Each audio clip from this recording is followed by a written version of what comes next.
on est président La de la République, on a dissolution responsabilité également sur tout. des amis. On a forcément une responsabilité, même si responsabilité, oui, c'est une chaîne de responsabilité qui fatalement mène vers le président de la République. Moom la responsabilité suprême. C'est lui qui nomme aux emplois civils et militaires. C'est lui qui donne sa vision pour que son gouvernement mette quoi en œuvre. Donc, il est forcément responsable. Et c'est vrai que en ces circonstances, il est déplorable de remarquer que le président de la République brille par son absence. 3 lignes en Conseil des ministres ne sauraient en tout cas calmer njàqare bi nga xamante ne moom la askan wi am, naqar bi nga xamante ne moom la askan wi am, mais surtout c'est-à-dire que ça n'éclaircit pas l'horizon fan lañ jëm moom moo wax na ko et je pense qu'il a raison. Maintenant olof day wax ne ku am kudd du lakk soo amee kudd di lakk nag saa waay kudd bi ngay teg loolu mooy coow li. Le premier ministre et son gouvernement, mais le premier ministre d'abord. Je suis toujours Pastef sur ce plateau, mais les vérités il faut les dire. yow da nga jàpp ne seen problème bi indi li yëpp. mais yow da nga junj léegi le communiqué du conseil des ministres. soo defee une fine lecture du communiqué du conseil des ministres da ngay xam ni président li muy wax ak li premier ministre du wax du benn. préoccupation yi du benn. donc ban la ñuy doxalee day nekk coow. parce que d'abord mais président xam nga dafa am ce qu'on appelle les ministères de souveraineté normalement dafa nekk ministère yoo xamante ne même su fekkante ne am na premier ministre mais dañ war a di obéir au président parce que dafay am ay urgence dafay am ay cas yoo xamante ne extrêmement important ainsi de suite c'est-à-dire que c'est à la limite des vice-premiers ministres. Donc quand certains de ces ministres de souveraineté là échappent au président de la République dafay compliqué. Et aujourd'hui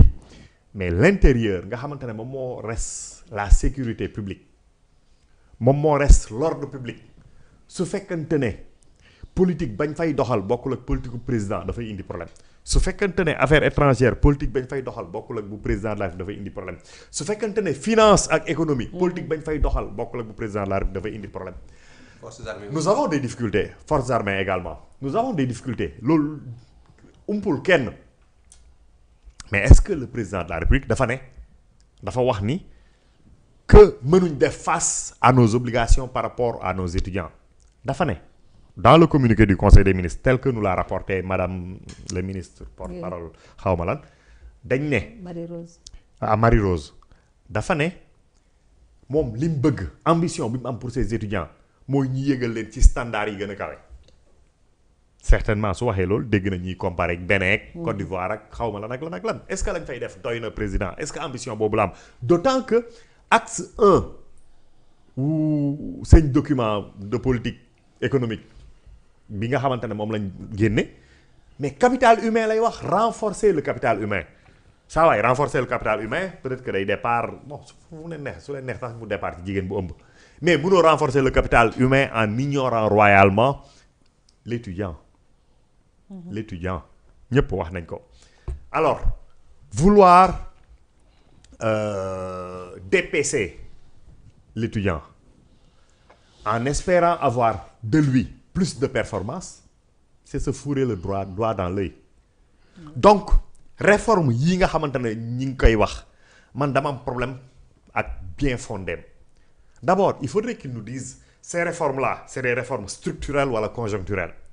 conjoncturelles parce que la conjoncture économique moom moo ko dicté mais ñoom li ñuy bëgg a wax à travers leurs arguments mooy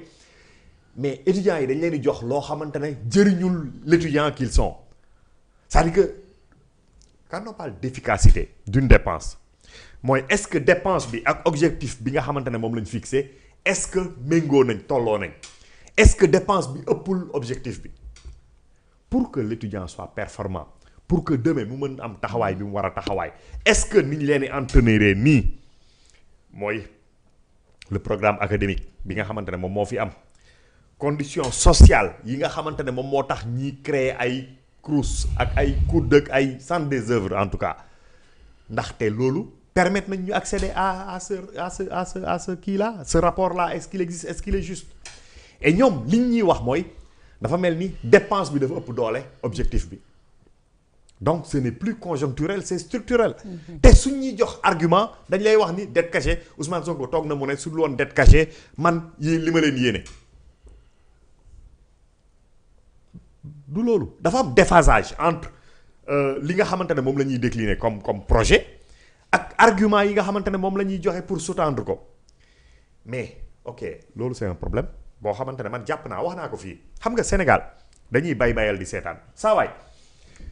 étudiants yi dañ nekk une force de pression boo xamante ne kenn du leen jam naa ni xaw ma naxa lañ koy waxee mais te du am retour. gouvernement bi biñ toogee dañ fekk les personnels des centres d'état civil moomoo bii di xaw ma lan agent de mairie xaw ma nekk en grève kan nga gis mu jug ñu c'est-à-dire que déggoowuñ est-ce que ba léegi am na solution grève nañ ba sonn population yi trinqué nañ ku am doom doo enregistré xam nga mu am une crise de l'état civil dans ce pays-là mais gisoo ba léegi premier ministre monté au créneau parce que xam nga la moo tax premier ministre war a monter au créneau problème yi dañ transversaux kii daf lay wax par exemple si c'est une réforme par exemple su fekkente ne réforme bi c'est une réforme structurelle mais le ministre de l'enseignement supérieur moom moo koy porter su fekkente ne dafa am ay questions financières yoo xamante ne dafa am ci rapport ci réforme bi mais forcément le ministre des finances dafa yëg qu'est-ce qu'il peut faire mais premier ministre bii def arbitrage budgétaire bi nga xamante ne mooy coordonnateur de l'action lan moo tax ñuy wax coordination de l'action gouvernementale su fekkente ne chaque ministre mën na régler son problème moom keese lan moo tax ministre de l'intérieur di intervenir su fekkente ne dañuy def un conseil interministériel pourquoi le ministre des forces armées intervient pourquoi un tel autre ministre intervient c'est parce que su demee ba am ay points d'achoppement c'est le premier ministre moom moo war a jug nag seet ministre bu nekk qu'est-ce que tu peux lâcher pour que ñu régler affaire bi su demee ba càng comme ni mu fi amee woon bi muy wax par exemple Batalo Joola wax nañ ko fi mais le président de la République monte au créneau pour faire à ses services des efforts yoo xamante ne peut-être même surhumains mais dafay am lu koy jar aujourd'hui amul benn crise lenn del moo fi xew premier ministre jug inondation jugul appel la def benn waay bu nekk ci inondation yi au premier ministre naa leen vous devez vous estimer heureux le premier ministre a appelé quelqu'un qui doit donner des solutions régler problème bi gësëm gaa yi régler problème yi ñu ne woote na ñu passe ko benn imam ok yéen moom vous êtes béni wax naa crise de l'état civil wax naa inondation crise Bakel su jugee ne day def solution kenn du gis solution bi kenn du gis solution bi bëri na également les exemples donc ñu ñëw ci crise université premier ministre président dafa ne nañ teg gaa yi ci standard yi gën a mag ci àdduna bi mu ne am na ay un projet boo xamante ne en tout cas dans leur truc de référence am na loo xamante ne moom lañ ci indi woon pour justement permettre aux étudiants en tout cas ñu gën a seen situation gën a ñoŋ gën a am doole alors mu ne donc nañ organiser loolu te poursuivre ko le premier ministre lui il vient il dit il encourage et félicite son oncle de ministre Daouda Ngom il demande au ministre de l'Intérieur de continuer à assurer la sécurité nangam après mu ne nañ poursuivre les réformes. kon est-ce que bëgg na changement am est-ce que bëgg na solution donc à son niveau mënul am solution. mais loolu nag li muy mettre à nu mooy la dissonance bi nga xamante ne dafa am dans l'action dans l'exécutif c'est-à-dire que le premier ministre moom day jaar gauche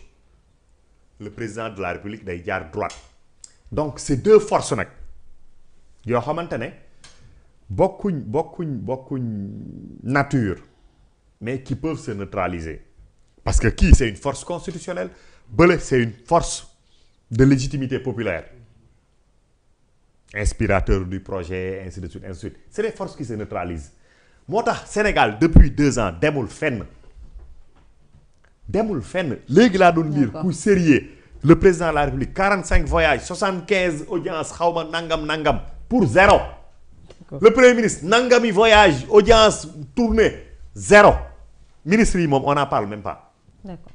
amul dërëm lu dox ci dëkk bi c'est-à-dire que suñ fogee ni la crise qu'il y a xam nga nag daf ko wax la cité universitaire c'est le Sénégal en miniature. Terminal foofu waaw. C'est le Sénégal en miniature. L'autre compréhension qu'il faudrait en avoir c'est que moom mooy terrain d'expérimentation bi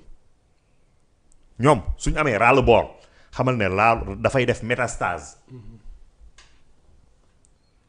xam nga lan moo tax sénégalais yi mënuñ fi nekk am ay itte am ay soxla toujours ñi yokk seen coono te trouver lu leen solution mais loolu yëpp su amoon parce que les choses sont difficiles tout le monde est Sénégal jaral na De Gaulle moo doon wax ni Paris vaut bien une messe c'est-à-dire que Sénégal jaral na sacrifice chaque sénégalais bërki Dembo Ndiaye lañ jógee ci Coupe d'Afrique bi élan boobu li ko yàq mooy affaire yi sinon nous étions dans un élan unitaire boo xamante ne ci lañ doon demee dugg ci koor ñëpp àndandoo woor après génn ci peut-être que sax les choses auraient changé ou en tout cas on se serait apprêté à vivre dignement ces difficultés mais su fekkante ne population yi dañu am le sentiment que ñi la war a jiite nga xamante ne tu les entretiens comme des princes mais taluñ la ñoom seen problème agenda 2029 kan mooy bokk kan moo dul bokk. non mooy problème mu PM. problème mu PM. Wow. Et peut-être même problème premier ministre président de la République parce que qu'est-ce qu'il craint. D'accord. Qu'est-ce qu'il craint pour régler le problème du PM. su fekkante ne problème mu traîtrise comme ni ma koy déggee fenn fi mais saa waay affaire bi nous sommes à la croisée des chemins et il faut courageusement en choisir un xam nga loolu mooy lan. soo jaaree gauche tu trahis Ousmane Sonko soo jaaree droite tu trahis le peuple parce que Ousmane Sonko ne travaille pas pour le peuple il travaille pour sa propre candidature. donc président nag moom nit ñi dañ jàppoon ni Doudou Wade dafa ne dañ ko fi jëlee par beneen façon mu jural ko ay convocation donc xam nga ne président mi ngi fi ba 2029 mënuñ ci dara mais na assumer sa responsabilité parce qu'il a cessé de le faire. c'est important en tout cas. waaw lépp lu ñuy wax nag mooy tey ñu wax ci. mbay mi suba ñu wax ci njaay mi gannaaw suba ñu wax ci géej